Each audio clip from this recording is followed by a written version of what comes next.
They say Kang Minyi has a heart of flint, cold, hard, and incapable of a spark. For 3 years, he watched his maid, Zara Akoy, move through his halls like a ghost. He knew the way she took her coffee, the way she hummed when she thought he wasn't listening, and the way he had to clench his fists to keep from reaching out to her.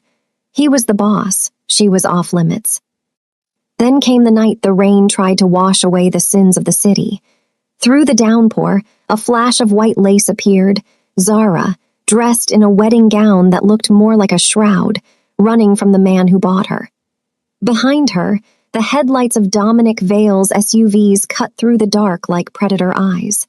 She didn't have a weapon, only the hope that the man she'd served for years might finally serve justice. When she collapsed at his feet, Minyi didn't just help her up. He drew his weapon and stood between her and the world. For the first time in his life, the boss didn't care about the rules. He cared about his woman. Minyi almost lost the woman he loved because he was too proud to speak up for 3 long years. Now, Zara is running for her life in a wedding dress that feels like a burial shroud. How will you feel losing someone you love because you're too afraid to say how you really feel? Drop your answer in the comment.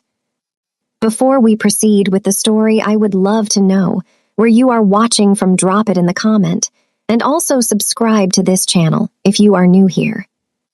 Now let's dive into the story. The silence within the Minyi estate wasn't the empty kind. It was heavy, pressurized, and layered with things left unsaid. For 3 years, Zara Akoy had moved through the vast, marble-cold corridors of the mansion like a ghost haunting a fortress. To the outside world, Kang Minyi was a titan of the underworld, a man whose name was whispered with a shudder and whose gaze could freeze the blood in a man's veins.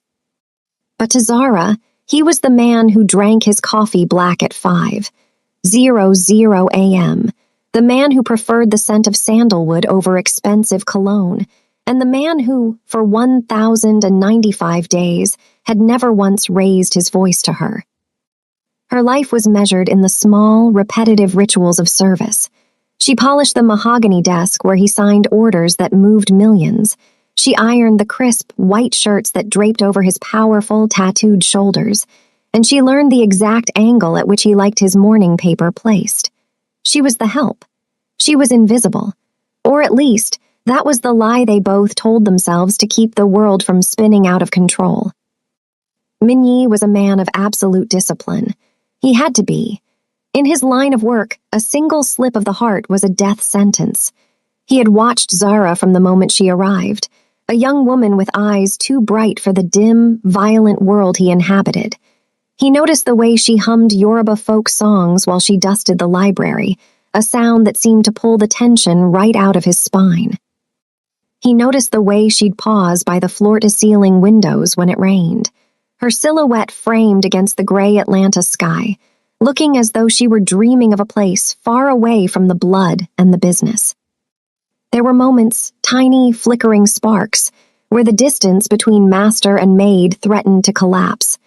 Once, while she was serving him dinner in the flickering candlelight of the formal dining room, her hand had brushed his as she set down a crystal glass. The contact was brief, a mere second of skin against skin, but the air in the room had instantly vanished. Minyi's hand had tensed, his fingers twitching as if he wanted to catch her wrist and pull her closer, but his face remained a mask of stone. Zara had felt the heat of him, a searing contrast to the cold life she led, and she had retreated into the shadows with her heart hammering against her ribs like a trapped bird. Another time, he had returned late, his suit jacket stained with a dark splash of red that wasn't wine. He had found her in the kitchen, nursing a cup of tea in the moonlight. He didn't order her to bed. Instead, he sat at the kitchen island, his tall, grounded frame looking strangely vulnerable in the dim light. Zara didn't ask questions. She simply moved. She brought a warm cloth and a basin of water, kneeling beside him to clean the grime and shadow from his knuckles. He had watched her then, his sharp, alert gaze softening into something that looked dangerously like longing. He hadn't said thank you. Mafia bosses didn't thank their maids. But he had stayed perfectly still, letting her touch him in a way no one else was allowed to. But the silence was his shield. He knew the monsters that circled his life. He knew that to claim her was to mark her, and he cared for her too much to let his darkness touch her. So he watched her through the security cameras, he listened for her footsteps in the hall, and he kept his feelings locked behind the iron doors of his soul. Zara, too, played her part. She knew she shouldn't look at him for more than a second. She knew the danger that radiated from him like a physical heat. Yet, she found herself lingering in his office long after the cleaning was done, inhaling the scent of his cigars and the leather of his chair. She saw the loneliness in the way he stood on the balcony, a king with a kingdom of shadows but no one to share the light with. She wanted to tell him that she saw him, not the boss, not the killer, but the man. Then the outside world finally broke through the walls of the estate. The letters from her father had started coming, desperate, frantic pleas about debts that couldn't be paid and a family name that was crumbling. And then came the ultimatum, the marriage to Dominic Vale. For 3 years, Minnie had been her silent protector, a man who kept her safe by keeping her at a distance. He had seen the light in her eyes begin to dim as the wedding date approached. He had seen her hands shake as she served his coffee, and he had seen the bruises on her spirit even if no one had touched her body yet. He wanted to scream at her to stay, to tell her that he would pay every debt 10 times over just to keep her in his house. But he remained silent, trapped by the code of a world that didn't allow for a maid to be a queen. On her last day at the estate, as she packed her small suitcase, the silence was deafening. She had stood in the doorway of his study, waiting for a sign, a word, a reason to turn back. Minnie had looked at her, his jaw firm, his expression sharp and alert, but his eyes were a storm of unspoken grief. He let her walk out. He watched the tail lights of her car vanish down the driveway, believing that his silence was the ultimate gift of freedom. He didn't know then that the man she was going to was a monster worse than any he had faced in the underworld. He didn't know that by letting her go to save her, he had nearly delivered her to her grave. But as the rain began to fall on the night of her wedding, the 3 years of silence were about to end in a roar of gunfire and a love that could no longer be contained. The transition from the sanctuary of the Minyi estate to the ancestral home of the Akoi family felt like stepping out of a dream and into a cold, clinical nightmare. Zara had arrived expecting a reconciliation, a way to help her father navigate the financial ruins of his shipping empire. Instead, she found a house filled with the scent of lilies and the suffocating presence of a man who looked at the world as though he already owned it. Dominic Vale didn't just walk into a room, he occupied it, his presence a predatory weight that made the air feel thin. Her father, a man once proud and formidable, wouldn't look her in the eye. He stood by the window of his study, his shoulders slumped as he explained the merger that would save their family name. It wasn't a partnership, it was a bill of sale. To satisfy the mounting debts and the failed investments, Zara was to be the collateral. The man standing at the mahogany desk, swirling a glass of amber scotch, was her buyer. Dominic Vale was the antithesis of the quiet, disciplined power she had grown used to in Minnie's house. Where Minnie was a blade hidden in velvet, Dominic was a sledgehammer. He was handsome in a way that felt sharp and artificial, his smile never quite reaching his eyes, which remained as flat and predatory as a shark's. He moved toward her, his custom-tailored suit straining against a frame built for intimidation. When he finally spoke, his voice was a smooth, cultured purr that set every nerve in Zara's body on edge. "I've heard so much about your loyalty, Zara," Dominic murmured, stopping just inches from her. He reached out, his fingers tracing the line of her jaw with a possessive entitlement that made her skin crawl.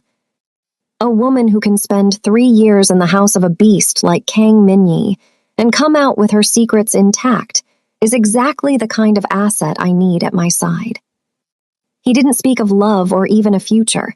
He spoke of assets and acquisitions. To Dominic, the upcoming wedding wasn't a union of souls, but a trophy ceremony. He took delight in the way she flinched, his eyes darkening with a sadistic flicker of satisfaction. He was a man who thrived on breaking things, and in Zara, he saw the ultimate challenge, a woman whose spirit had been forged in the fire of the city's most dangerous man. The weeks leading up to the ceremony were a blurred montage of silk fittings and forced smiles. Zara was a prisoner in her own home, guarded by Dominic's men, who lacked the silent professionalism of Minyi's soldiers. These men were loud, crude, and watched her with eyes that suggested they were only waiting for Dominic to be finished with her. Every night, she lay awake, the silence of her room feeling wrong without the distant, comforting hum of the Minyi estate. She thought of the boss, wondering if he even knew what he had sent her back to. She wondered if he was sitting in his office, drinking his black coffee, oblivious to the fact that the ghost who used to hum in his library was being fitted for a cage. The betrayal hit its peak on the morning of the wedding. Her mother, draped in expensive lace bought with Dominic's money, handed Zara a velvet box containing a diamond necklace that felt like a collar. "It's for the best, Zara," her mother whispered, refusing to meet her gaze. "He's a powerful man. He can provide what we no longer can." "He's a monster," Zara had replied, her voice a hollow rasp. "In this world, darling, we marry monsters so we don't get eaten by them." But as Zara stood before the mirror in her $20,000 wedding gown, the delicate lace contrasting sharply with the cold terror in her heart, she knew she couldn't go through with it. The dress was a masterpiece of ivory silk, shimmering under the vanity lights, but to Zara, it felt like a shroud. She looked at her reflection, the wide, startled eyes, the wet strands of hair clinging to her forehead from the humidity of her own panic. She realized then that Dominic Vale didn't want a wife. He wanted a victim to display. The ceremony was held at an exclusive estate on the outskirts of Atlanta, a sprawling property surrounded by high gates and armed security. As the music began to play and the guests turned to watch the beautiful bride walk down the aisle, Zara saw Dominic standing at the altar. He looked at her not with affection, but with the cold triumph of a hunter who had finally cornered his prey. The way he adjusted his cufflinks, the way he straightened his shoulders, it was all a performance of dominance. The vows felt like a death sentence being read aloud. Every word Dominic spoke was a claim, a marking of territory. When the officiant asked if she took this man to be her husband, the silence stretched for an agonizing heartbeat. Her father's hand tightened on her arm, a silent, desperate plea to save the family. She whispered the words, her voice barely audible over the sudden roll of thunder outside. But as Dominic leaned in to kiss her, a kiss that tasted of scotch and victory, Zara made a silent vow of her own. She would not be his trophy. She would not be broken. The rain began to lash against the stained glass windows, a violent omen of the storm brewing within her. She had spent 3 years learning from a man who knew how to wage war, and as the reception began and the first chance for escape presented itself, Zara Akoy decided it was time to put those lessons to use. The heavy, humid air of the reception hall felt like a physical weight against Zara's chest, the scent of expensive lilies now smelling like the rot of a funeral. Dominic Vale stood at the center of a circle of powerful men, his hand possessively anchored to the small of her back as if he were branding her. He was distracted, laughing at a joke made by a senator, his ego inflated by the champagne and the victory of the night. Zara knew this was her only window, the narrow gap between being a trophy and being a prisoner. When Dominic finally turned to take a flute of champagne from a passing waiter, Zara leaned in, her voice a practiced whisper of submission. She told him she needed a moment to adjust her veil, to breathe away the dizzying heat of the room. He looked at her, his eyes scanning her face for any sign of defiance, but she gave him only the wide-eyed, startled expression of a girl overwhelmed by his shadow.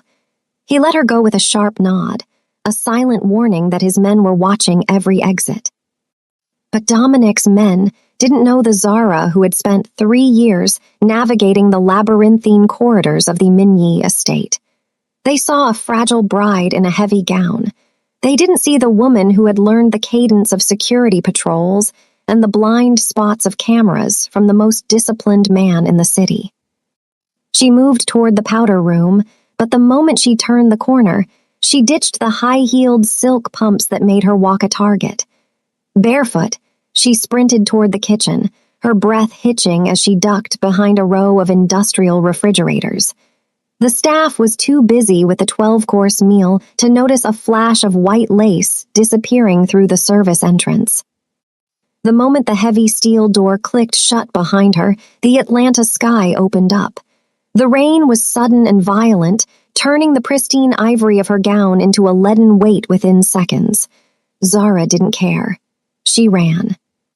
Her feet slapped against the wet pavement of the service alley, the delicate lace of her train catching on a rusted dumpster, tearing with a sound like a scream. She didn't look back. Behind her, the muffled sound of music was replaced by the roar of the storm and the sudden, distant shout of a man realizing his prize was gone. The city was a blur of neon and shadow. The designer wedding dress, $12,000 of silk and her family's broken dreams, was now ripped and muddy, clinging to her dark skin like a shroud. Her heart hammered against her ribs so hard she thought they might crack. Behind her, the low, predatory growl of a car engine rose above the thunder. Headlights cut through the dark, twin eyes of fire reflecting in the black mirrors of the rain-slicked streets. Dominic's men. They weren't just looking for her, they were hunting her. To Dominic, this wasn't just a runaway bride. This was a public humiliation, a debt that could only be paid in blood. Zara lunged into a narrow industrial district, her lungs burning, the cold rain stinging her eyes. She felt the vibration of the pursuit in the very soles of her feet. Every alley looked the same, a maze of industrial decay and flickering signs. She was losing time. She was losing her breath. Her silhouette was too bright, too visible against the grime of the warehouse district. Just as the black SUV rounded the corner, its tires screeching against the asphalt, Zara saw a familiar glow in the distance. A neon lotus flower, flickering blue and red against the industrial gloom.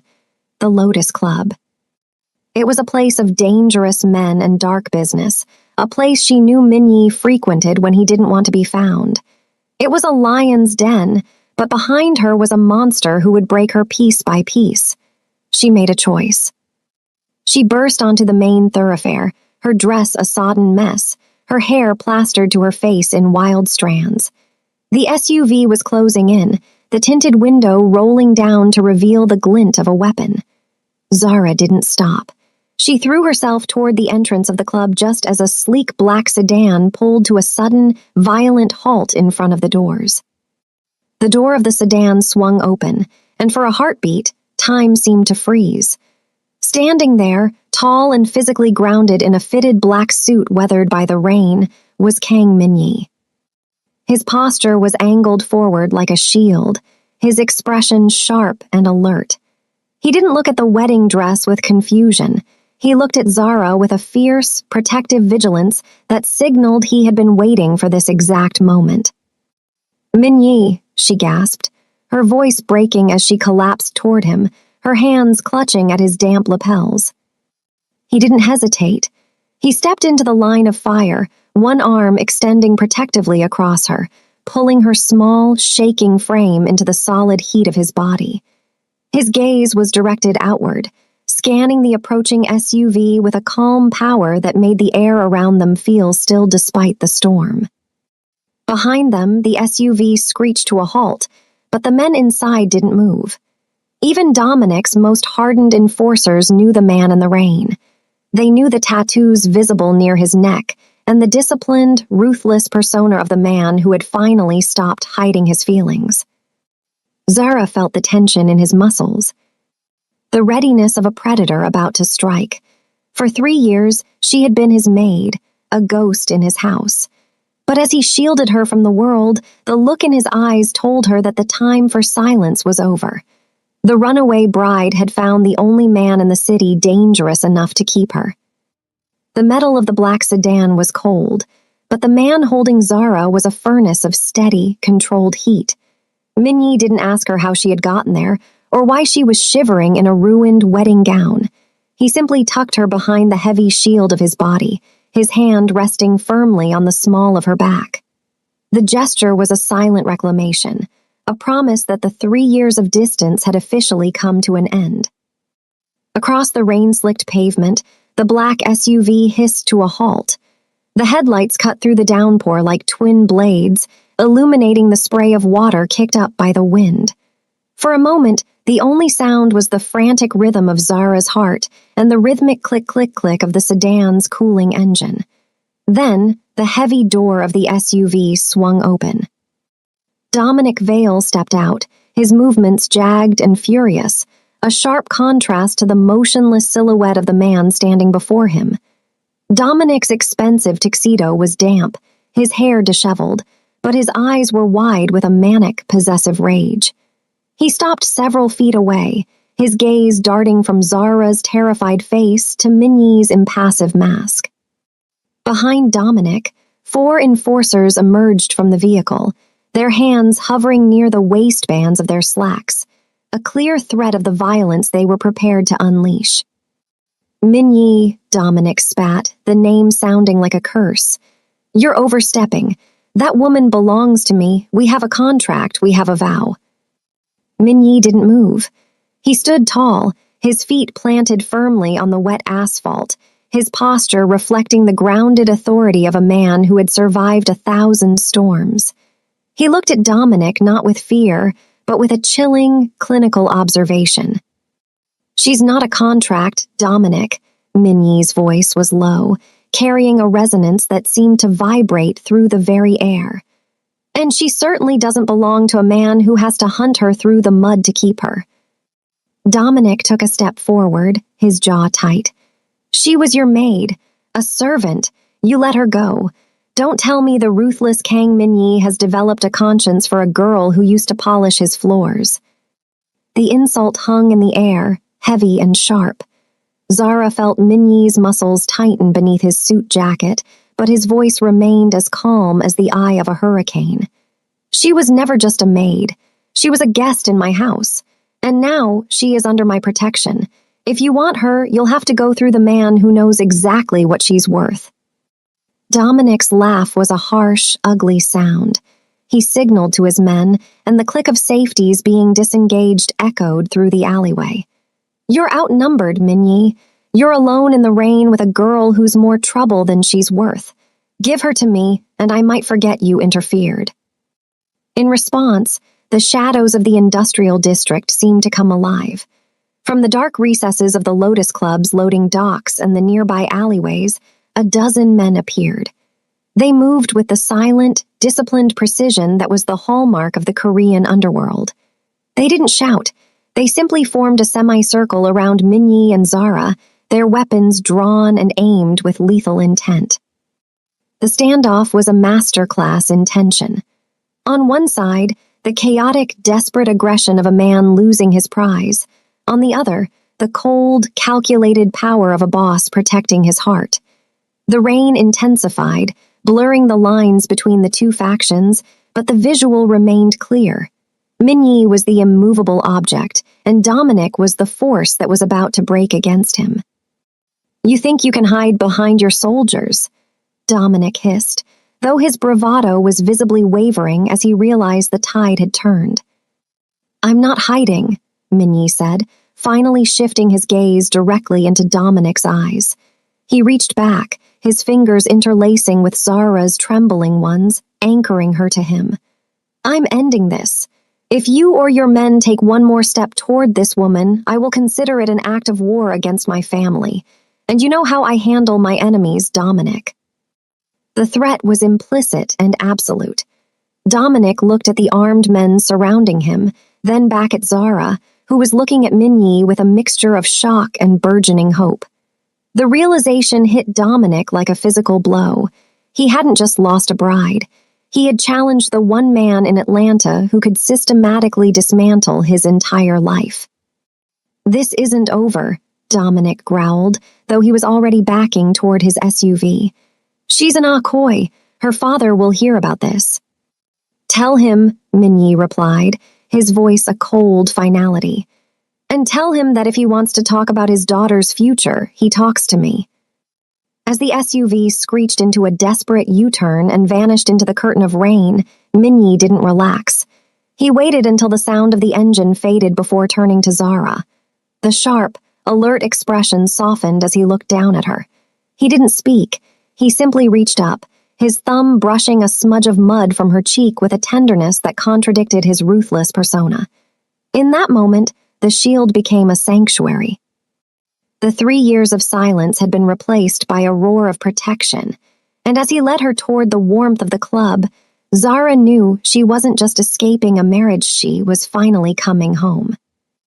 The heavy iron gates of the Minyi estate swung open with a low, mechanical hum, but as the sedan rolled up the familiar driveway, the air felt fundamentally different. For 3 years, Zara had entered this property through the service gate, a ghost in a uniform. Now, as Minyi brought the car to a halt directly in front of the grand entrance, she was wrapped in his oversized suit jacket, the scent of sandalwood and rain clinging to her skin. Minyi didn't wait for his security team to approach. He moved with a restless, protective energy, rounding the car and opening Zara's door before anyone else could touch the handle. When he reached for her, it wasn't the distant, professional gesture of a master helping a servant. He lifted her effortlessly into his arms, her sodden wedding gown draping over his forearms like a fallen flag. "I can walk, Minyi," she whispered, her voice cracking with exhaustion and the lingering chill of the storm. "You've run enough for one night," he replied, his jaw set in that familiar, firm line. "Tonight you rest." He carried her through the foyer, past the polished mahogany and the marble statues she had dusted 1,000 times. The staff stood in the shadows, their eyes wide with a mixture of shock and reverence. They saw the blood on his knuckles and the ruined silk of her dress, but most of all, they saw the way he held her, as if she were the only fragile thing in a world made of stone. He didn't take her to the servants' quarters in the east wing. Instead, he ascended the grand staircase toward the private master's suite, a floor she had only ever entered to clean, never to stay. He set her down in the center of a room that smelled of cedar and leather. It was a masculine sanctuary, dimly lit and imposing, but tonight it felt like a fortress. "The guest rooms are being prepared, but you'll stay here tonight," he said, his voice dropping to a low, grounded vibration. "My men are stationed at every door. Dominic Vale wouldn't make it past the tree line." Zara stood in the center of the plush rug, her bare feet sinking into the fibers. She felt exposed, the torn lace of her gown a reminder of the asset she was supposed to be. The silence that had once been comfortable between them was now charged with a new, agonizing tension. The power dynamic had shifted. She was no longer his maid, but she wasn't yet sure who she was to him. "Why?" she asked, the word hanging in the air between them. "Why risk a war with Dominic for a maid you let go weeks ago?" Minyi stopped his movement toward the wardrobe. He turned, the sharp, alert gaze softening just enough to let her see the fire beneath the ice. He walked toward her, stopping just at the edge of her personal space. The height difference between them was staggering, his physically grounded frame casting a long shadow over her. "I didn't let you go because I wanted to, Zara," he said, his voice raw. "I let you go because I thought I was the monster in your story. I thought if I kept my feelings hidden, I was keeping you clean. I was wrong. I watched you leave this house and realized that the silence I kept for 3 years was just a different kind of prison." He reached out, his hand hovering near her face before he finally allowed his fingers to graze her temple, tucking a wet strand of hair behind her ear. His touch was electric, a searing contrast to the cold rain. "You were never just the maid, Zara. You were the only reason I came home." The confession shattered the last of the professional distance. Zara looked up at him, her heart hammering against her ribs. She saw the subtle tattoos near his neck, the mark of a hardened past, and the disciplined presence of a man who had spent his life in control. But in his eyes, she saw a vulnerability that he had never shown the world. "I spent 3 years wondering if you even knew I was in the room," she admitted, her voice trembling.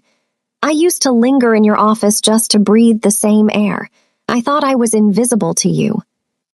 Minnie's hand moved to the back of her neck, his thumb stroking the sensitive skin there. I knew every time you entered a room. I knew the sound of your breathing. I knew when you were happy and when you were scared. And seeing you in that dress, running from that man, it was the first time in my life I truly felt fear.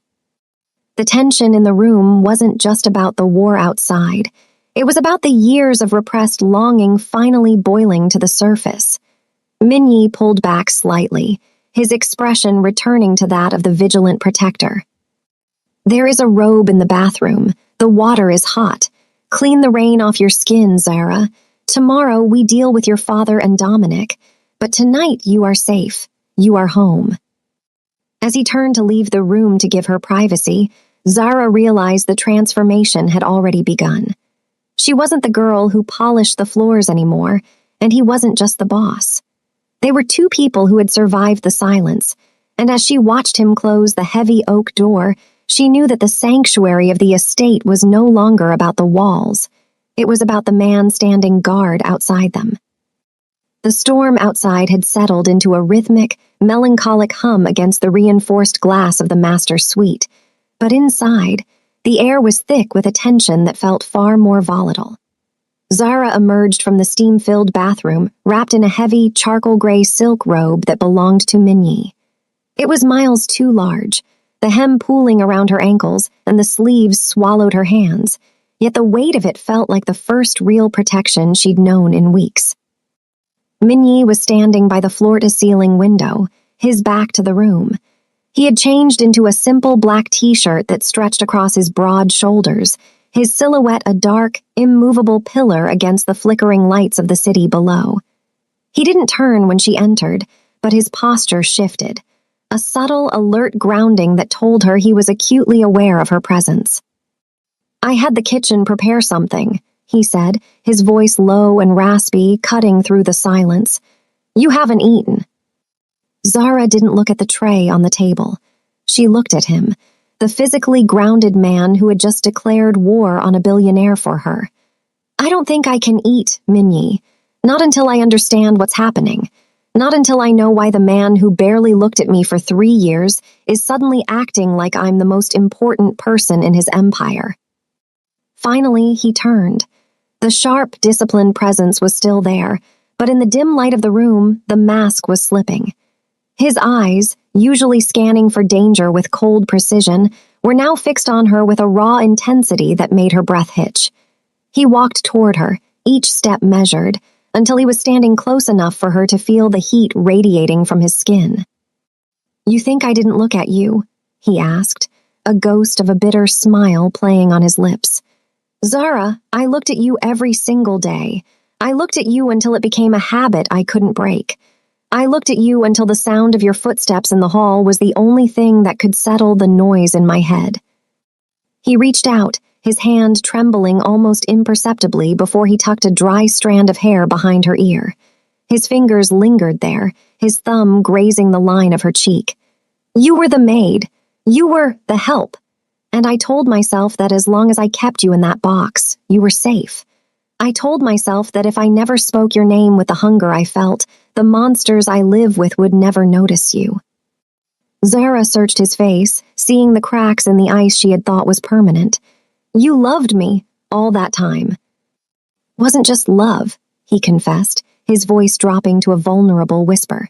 It was an obsession I had to hide even from myself. Every time you hummed those songs in the library, I wanted to walk in and tell you to never stop. Every time I saw you look at the rain, I wanted to promise you a world where you'd never have to feel the cold again. But I'm a man built for war, Zara. My hands are stained with things you shouldn't even know exist. I thought that by staying silent, I was being your hero. I thought I was giving you a chance at a normal life.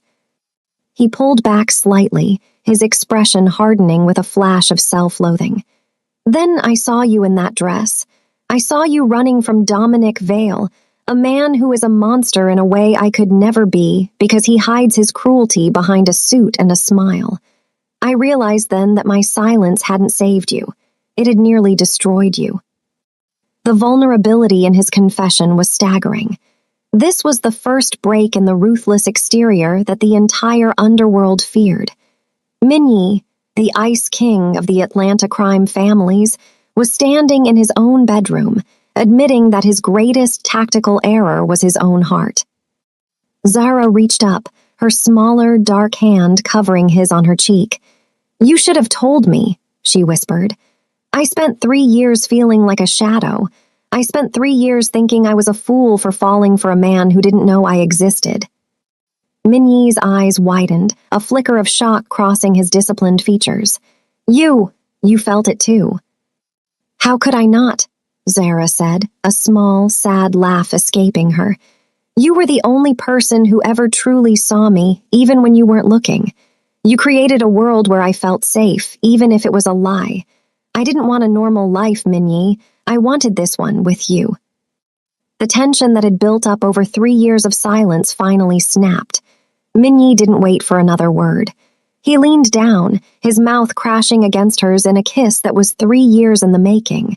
It wasn't gentle. It was a desperate, hungry reclamation. It tasted of sandalwood, rain, and the fierce, protective love that had finally found its voice. When he pulled away, his forehead rested against hers, his breathing ragged. The Ice King was gone, replaced by a man who was ready to burn the world down to keep the woman in his arms. "Dominic Vale is going to come for you," Minyi said, his voice returning to that sharp, alert vibration, but this time it was laced with a new kind of promise. "He thinks he bought a wife. He's about to find out he declared war on the wrong man. You aren't going back, Zara. Not to him, not to your father, and not to the kitchen. From this moment on, you sit beside me." As the realization of her new reality settled in, Zara felt a surge of power she had never known. The runaway maid was gone. The runaway bride was a memory. Standing in the arms of the man who had secretly loved her through the silence, she knew that the real story was only just beginning. The piece of the Minyi estate was a fragile glass dome, and it shattered exactly 48 hours after the storm. Dominic Vale was not a man who accepted loss. He was a man who burned the board when he couldn't win the game. By Monday morning, the digital and physical worlds collided in a coordinated assault designed to strip Minyi of his power and Zara of her newfound sanctuary. It began with the screens.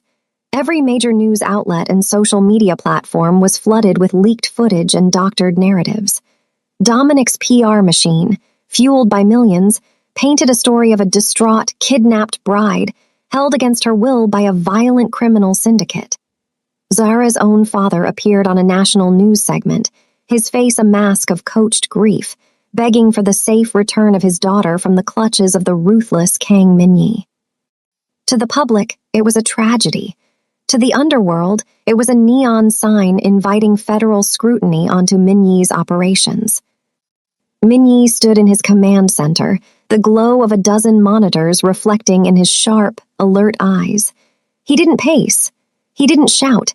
He stood with the terrifying stillness of a predator watching a fire approach his den. Zara stood beside him, her hands trembling as she watched her father's betrayal loop on a 24-hour news cycle. She felt the weight of the suit jacket she wore, Minyi's jacket, and realized that Dominic wasn't just trying to get her back. He was trying to delete her autonomy by making her a victim in the eyes of the law. "He's trying to force your hand," Zara whispered, her voice tight with guilt. "If the police come here, you can't fight them the way you fought Dominic in the rain." "He thinks he can use the light to smoke me out of the shadows," Minyi replied, his voice a low, grounded vibration. He turned to her, his hand reaching out to squeeze her shoulder, his thumb stroking the base of her neck in a gesture of absolute possession. "But he forgets that I built this empire in the dark. I am not a victim of his headlines, Zara, and neither are you." The psychological warfare was only the first wave. By noon, the physical hit began. It wasn't a direct assault on the estate. Dominic wasn't that foolish, but a systematic dismantling of Minyi's logistics.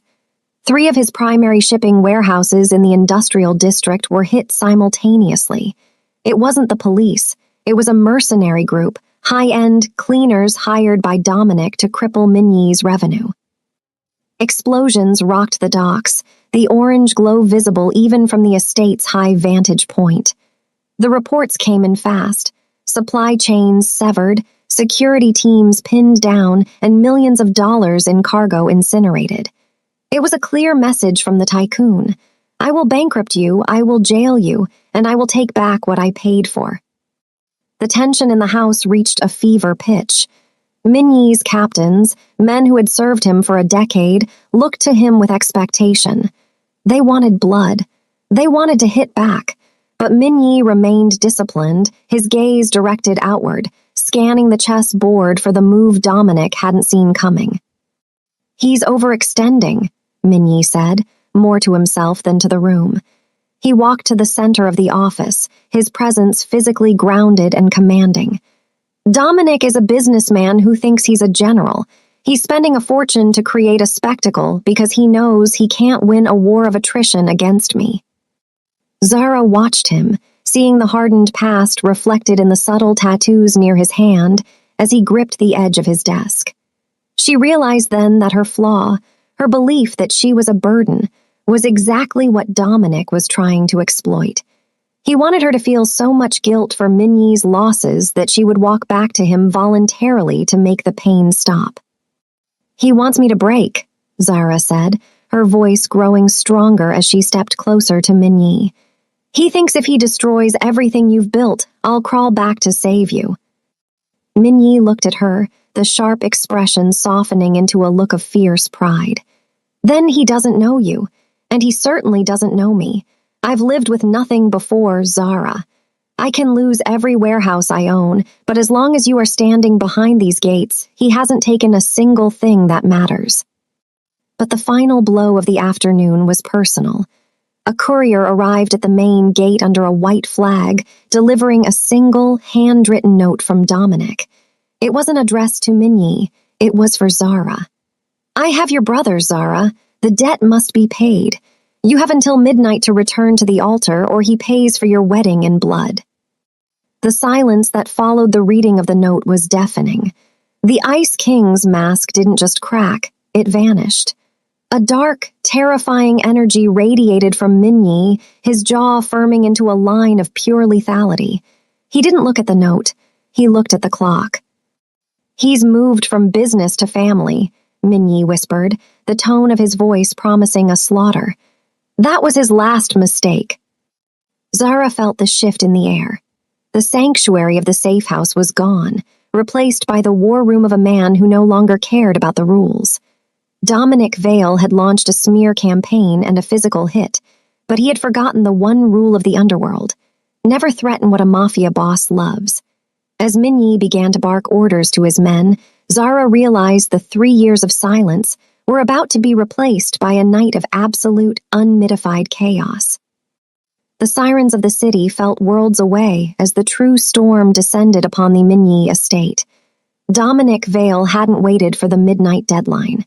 He was a man who played with fire, and he had brought the embers of his rage to Minyi's front door. The assault was clinical, a brutal orchestration of flashbangs and heavy-caliber gunfire that shattered the rhythmic silence of the night. Inside the command center, the air was thick with the smell of ozone and gunpowder. Minyi moved with the lethal efficiency Zara had only ever glimpsed in the shadows. He was no longer the man who drank coffee in a silent kitchen. He was a titan of war, barking orders into a radio, his eyes scanning the security monitors with a sharp, alert focus. He had handed Zara a sleek, compact firearm, the weight of it cold and terrifying in her hand. "Stay behind the reinforced glass," he commanded, his voice a low, grounded vibration that brooked no argument. "If they breach this room, you don't hesitate. You're not a maid tonight, Zara. You're the one who survives." But the tactical advantage shifted when a breach team detonated a charge at the secondary entrance. The explosion rocked the foundation of the house, throwing Minyi against a marble pillar. Zara screamed as a spray of debris filled the air. Through the dust, she saw him, Dominic's lead mercenary, a shadow in tactical gear, leveling a rifle at the man who had protected her for 3 years. Minyi reacted with a speed that defied his grounded stature, drawing his sidearm and firing, but a round caught him in the shoulder. He buckled, his black t-shirt blooming with a sudden, dark wetness. He didn't cry out, but the physical grounding that usually defined him faltered. He slumped against the pillar, his breath hitching as he struggled to raise his weapon again. Dominic Vale stepped through the settling dust, his expensive shoes crunching on the glass of his own making. He looked at Minyi with a terrifying, hollow triumph. "I told you she was an acquisition, Minyi. You bled for a servant. Was it worth the empire?" Zara felt the panic rise, a cold tide threatening to drown her. She looked at Minyi, whose eyes were fixed on her, even as the light in them seemed to flicker. He was wounded, his ruthless exterior finally broken by a leaden reality. This was the moment she had feared, the moment her presence became the death of the man she loved. Then something in her snapped. The 3 years of silence, the weeks of running, the fear of the monster. It all burned away, replaced by a fierce, protective fire. She wasn't the distraught bride Dominic's PR machine had created. She was the woman who knew every inch of this house, every shadow Minyi had ever stood in. As Dominic raised his own gold-plated pistol to finish the job, Zara stepped out from the reinforced glass. Her posture was tense, her shoulders raised, and her hands clutched the weapon with an urgency that signaled she was no longer seeking protection. She was providing it. "Drop it, Dominic," she said, her voice a hard, steady rasp that cut through the ringing in the room. Dominic laughed, a sharp, artificial sound. "You can't even hold that thing straight, Zara. Come back to me and I'll let him die quickly. It's the only way to save your brother." "My brother is already safe," Zara replied, her eyes narrowing as she recalled the message Minyi had whispered to his captains minutes before the breach. "Your men are loyal to money, Dominic. Minyi's men are loyal to him. The extraction happened 10 minutes ago. You have nothing left." The realization hit Dominic like a physical blow. His face contorted into a mask of pure, sadistic rage. But as he turned his aim toward her, Zara didn't flinch. She remembered the way Minyi had stood in the rain, his body angled forward like a shield. She mirrored him now. She pulled the trigger. The recoil sent a jolt through her arms, but her aim was true. The round didn't kill him. She wasn't a murderer. But it shattered the marble floor at his feet, sending a spray of stone into his face. In that heartbeat of distraction, Minyi found the strength to surge forward. Despite the wound in his shoulder, he tackled Dominic with the raw power of a man who had finally found something worth more than his life. The struggle was brief and brutal. Minyi didn't use a gun. He used his hands, the hardened past visible in the way he pinned the tycoon to the floor. When he finally stepped back, Dominic was a broken, sobbing mess, the tycoon reduced to a coward in the mud. Minyi turned to Zara, his face weathered by the rain of sweat and debris. He was bleeding, his physical strength spent, but the look he gave her was one of absolute, luminous reverence. He didn't see a maid or a bride. He saw his partner. "You saved me," he whispered, his voice a ragged shadow of its usual command.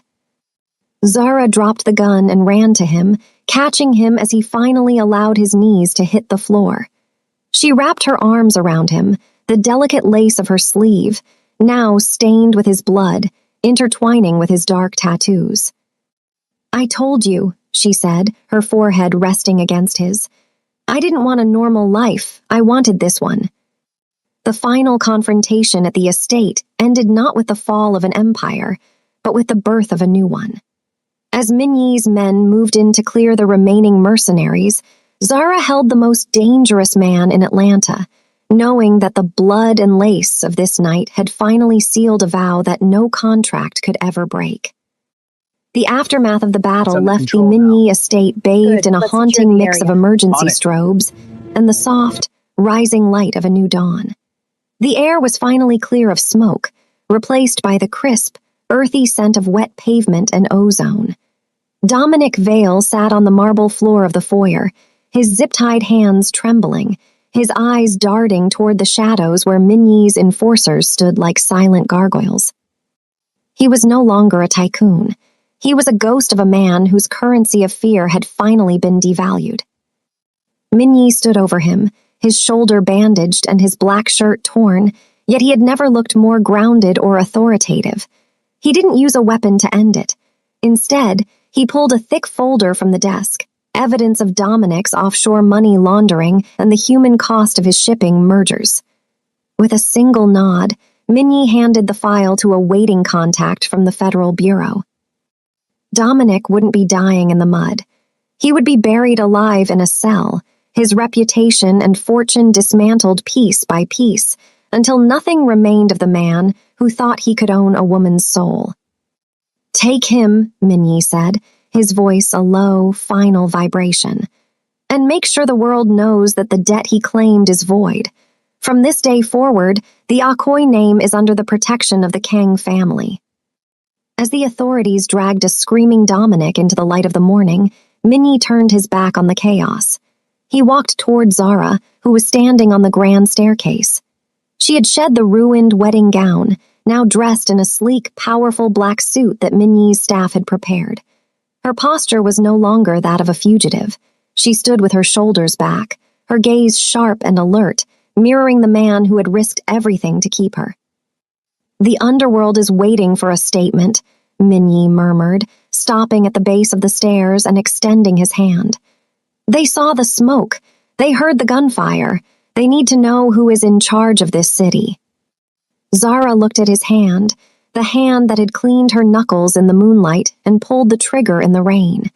She placed her hand in his, her fingers interlacing with his in a silent, unbreakable vow. "Then let's not keep them waiting." They didn't hide in the safe house. Instead, they drove to the Lotus Club, the very place where their worlds had collided. The high-ranking captains of the city's most dangerous syndicates were already there, gathered in the dim, neon-lit lounge, their faces etched with uncertainty. They had heard the rumors of the runaway Maid and the Ice King's fall.